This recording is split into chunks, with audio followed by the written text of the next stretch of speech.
Hello, everyone. Welcome once again to Behind the Mic. I'm Gary Laubach, along with Mike Joseph, as we look ahead to the Harvard Crimson. They are on tap on Saturday at 1 o'clock from Harvard Stadium in Cambridge, Massachusetts. And, Mike, it doesn't get any easier. Now we're going to look at another Ivy League team that is at the moment undefeated. They're also 2-0 in the Ivy League, and they are just absolutely rolling along for Coach Tim Murphy.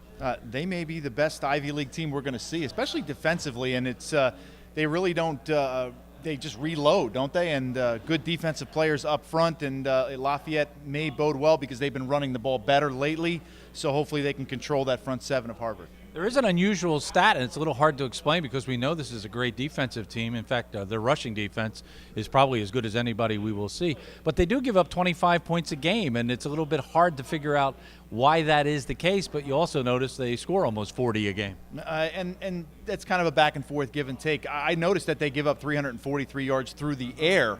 And with Andrew Zurich getting his feet underneath him and getting more repetitions, and that's what he needs, a young quarterback. And the more he sees, I think he'll be able to find some open receivers, and hopefully we can take advantage of some of the pass yardage that they do give up.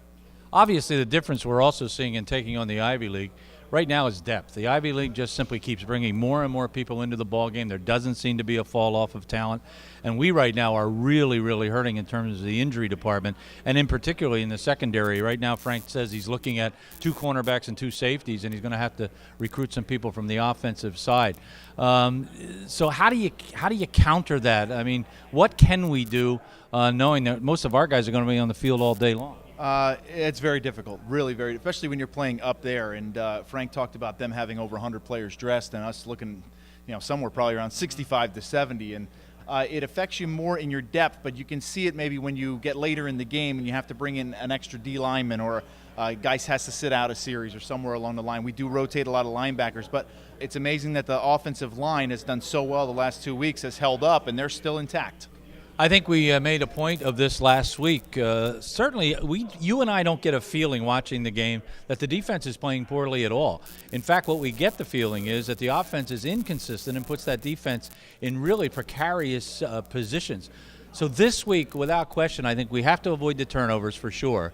And I think we also have to kind of control the football, and we have run the ball well of late. Now, I think this is going to be a ball control and a field position type game, and Frank talked about it as well.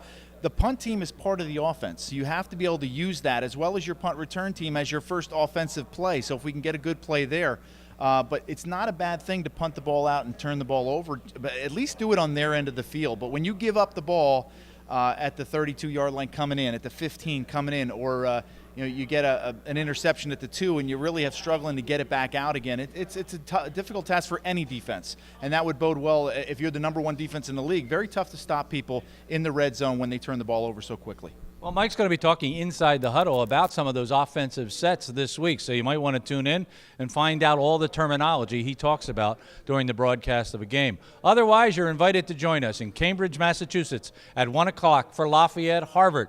It should be fun. Come along with us.